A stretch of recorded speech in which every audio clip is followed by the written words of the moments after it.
नमस्कार जय जगन्नाथ। आज अध्याय को आपण मानक स्वागत। ओम नमो भगवते वासुदेवाय।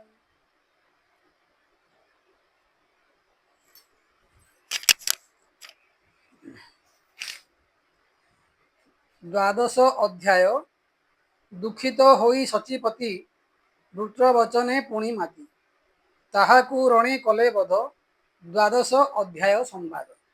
श्री शुक उवाच एमन्ते संग्रामे असुर छाड़िब बोली कले बर जयरु भल मो मरण मनरे कला हे राजन शूलकु धरी वृतासुर धाइला इंद्रर उपर जेमन्ते कईटभ वीर धाइला विष्णुଙ୍କ उपर जुगान्त अग्नि प्राय तेजे से शूल अत्यंत विराजे वृत असुर चूड़ामणि इंद्रଙ୍କୁ प्रहारिला आणी घोरोस बदर से कला पापिष्ट मलुतु बहिला आकाशु ग्रह उल्का मान खसी पड़िले तत्क्षण दुर्जय देखिण असुर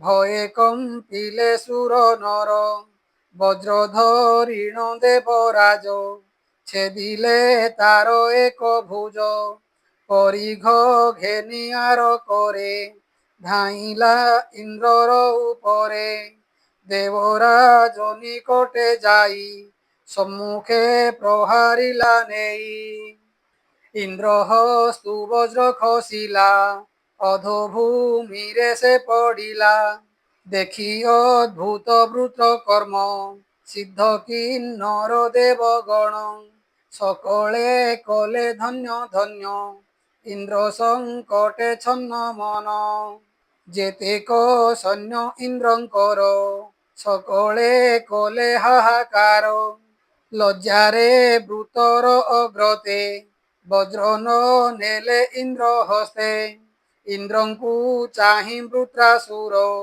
वचन कहई मधुर मनरे विषाद न कर वज्र धरिण बेगे मार युद्ध इच्छई जेउ नर जय दुस्तरटी ताहार जे जन रणे भीत होई जयर लेश तार नाही उत्पत्ति पालन संहार जे प्रभु एहांक ईश्वर सर्वज्ञ आदि सनातन अखिल पुरुष पुराण ताबिनु जय बा अजय काहार बोले होई कह जे प्रभु अखिलर ईश अखिल लोक जार बस काल स्वरूप से ईश्वर मृत्यु अमृत्यु रूप धर सकल हेतु से अटई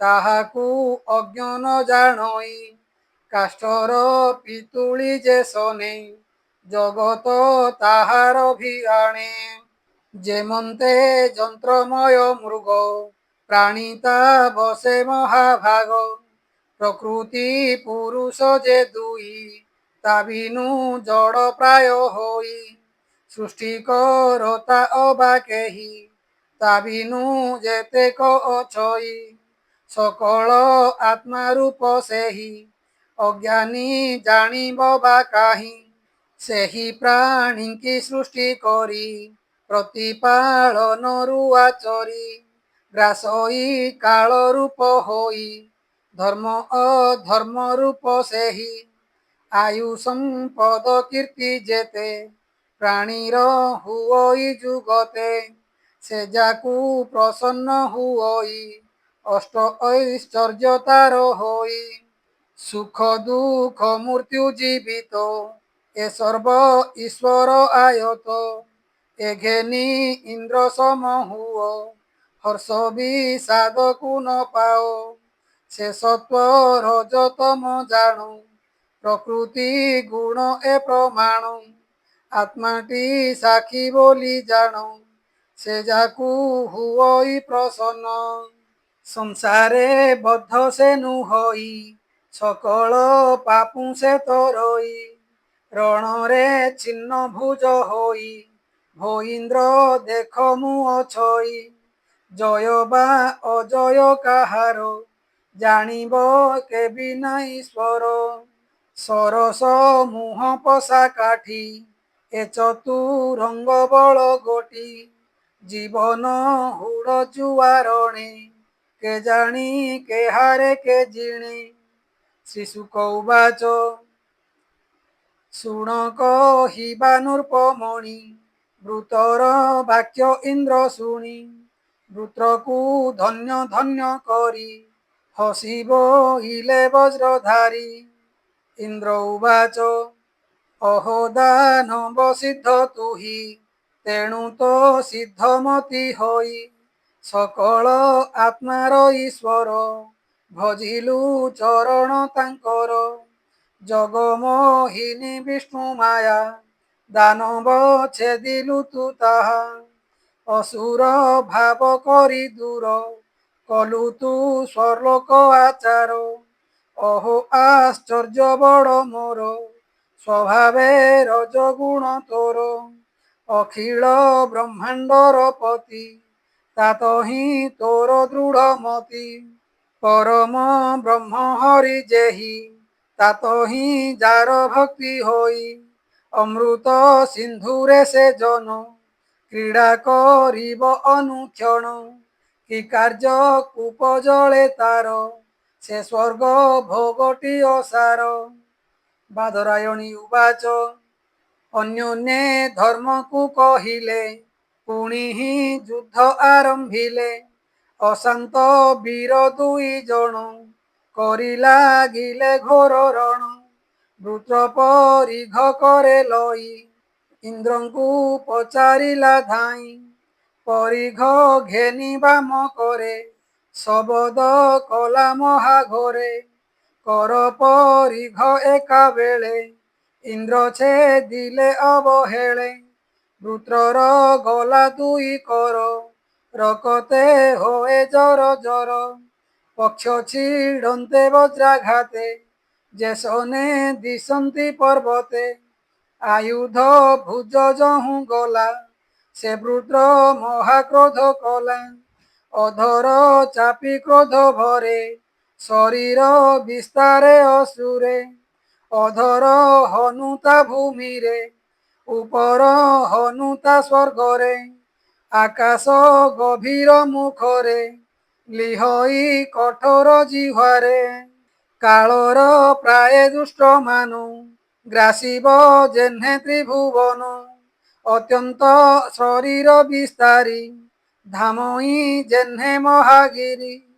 ପାଦେ ଅବନୀ କମ୍ପାଇଲା, ଇନ୍ଦ୍ରର ନିକଟେ ମିଳିଲା। ଇନ୍ଦ୍ରଙ୍କୁ ଗଜେନ୍ଦ୍ର ସହିତ, ଗିଳିଲା ବୃତ୍ର ମହାଦୈତ୍ୟ। ସ୍ୱଭାବେ ଗିଳିଲା ଅସୁର, ଗଜକୁ ଯେହ୍ନେ ସର୍ପବର। ଦେଖି ଇନ୍ଦ୍ରଙ୍କୁ ଗିଳିବାର, ବ୍ରହ୍ମାଦି ଯେତେ ସୁର ନର। ସକଳେ କଲେ ହାହାକାର, ଇନ୍ଦ୍ରକୁ ଗିଳିଲା ଅସୁର। ଅସୁର ଉଦରରେ ଥାଇ, ନାଶ ହୋଇଲେ ସୁର ସାଇ। ମହାପୁରୁଷ ବର୍ମେ କରି, ଯେଣୁ ଯୋଗ ମାୟା ଆବୋରି। ବଜ୍ରେ ଚିରିଲେ ପେଟ ତାର, ଗର୍ଭରୁ ହୋଇଲେ ବାହାର। ଆପଣା ବଳେ ଦେବ ବର, ବଜ୍ରେ ଛେଦିଲେ ତାର ଶିର। ବଜ୍ର ହିଁ ଅତି ବେଗେ ଗଲା, କନ୍ଧରୁ ଶିର ତା କାଟିଲା।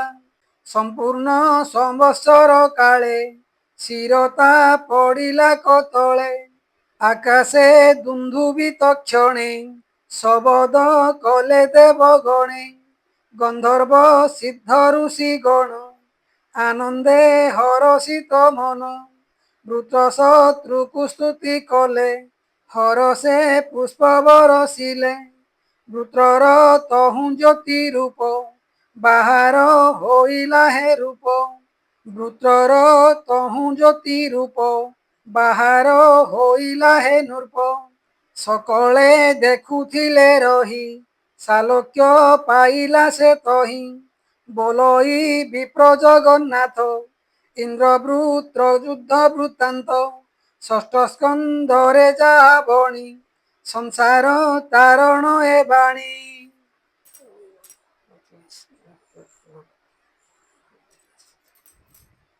इति श्रीमद्भागवते महापुराणे परमहास्यं संहितायां षष्ठ स्कंदे वृत्रवधो नाम द्वादशोऽध्याय।